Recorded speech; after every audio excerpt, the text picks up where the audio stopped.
Fakta seru ketupat untuk Lebaran. Halo teman-teman, sebelum nonton videonya, subscribe dulu channel Bobo yuk. Aktifkan loncengnya ya. Lalu, jangan lupa juga like dan share video ini. Terima kasih. Beberapa hari lagi, Hari Raya Idul Fitri atau Hari Lebaran tiba. Lebaran biasanya identik dengan ketupat. Ketupat terbuat dari beras yang diisi ke dalam anyaman daun kelapa. Ketupat biasanya disajikan dengan kuah kemerahan. Saat Lebaran, ketupat biasanya dimakan bersama dengan hidangan lain, seperti opor ayam, rendang, dan lauk lainnya. Makan ketupat bersama keluarga sambil merayakan Hari Raya Idul Fitri memang menyenangkan dan mengenyangkan.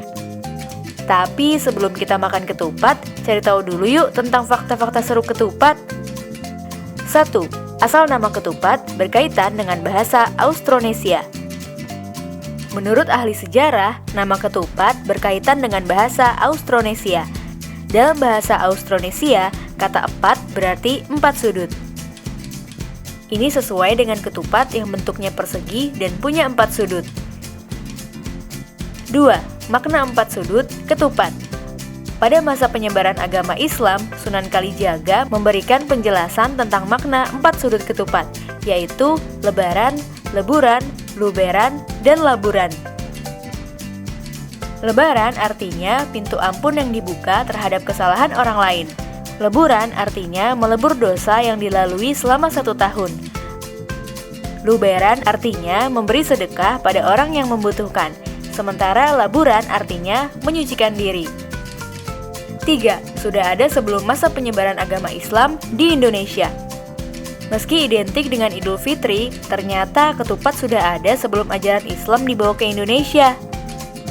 Ketupat menjadi simbol masyarakat Hindu-Buddha saat itu untuk mewujudkan rasa syukur terhadap hasil panen yang melimpah. Warna daun kelapa yang digunakan biasanya warna kuning kehijauan, yang punya makna untuk meminta perlindungan Tuhan. 4. Ketupat sering dimakan bersama dengan hidangan lain. Di hari-hari biasa, kita memang sering menjumpai ketupat yang dijual untuk sarapan. Biasanya, ketupat dimakan dengan kuah tanpa makanan lain.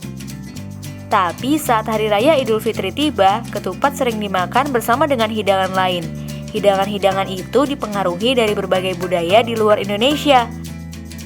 Misalnya kuah kari yang dipengaruhi budaya kuliner India, gulai yang dipengaruhi budaya Arab, balado yang dipengaruhi budaya Portugis, dan semur yang dipengaruhi budaya Belanda. 5. Punya nama yang berbeda di setiap daerah. Ketupat tidak hanya ada di satu daerah, tapi juga di berbagai daerah di Indonesia. Maka itu namanya pun berbeda-beda. Di Bali, ketupat disebut tipat, sementara di Jawa Barat, ketupat disebut dengan kupat. Teman-teman, jangan lupa kunjungi website untuk anak ya, bobo.id.